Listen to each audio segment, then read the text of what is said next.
वायुदेव आणि शांत सरोवराची कथा.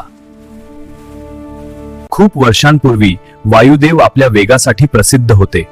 ते इतके शक्तिशाली होते की पर्वत हलवू शकत होते, समुद्रात वादळ उठवू शकत होते.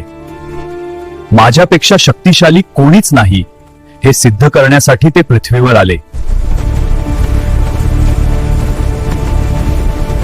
त्याने मोठमोठ्या जंगलामध्ये वादळ निर्माण केलं, झाडं उन्मळून टाकली आणि लोक घाबरून गेले. थोड्या वेळाने ते एका शांत स्थिर सरोवराजवळ पोहोचले. त्या सरोवराचं नाव होतं शांत सरोवर.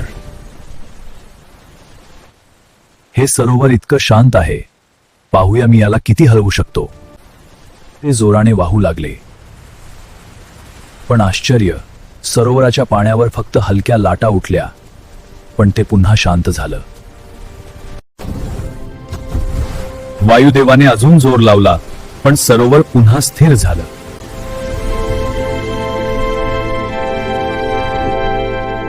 तेव्हा सरोवरातून एक दिव्य आवाज आला.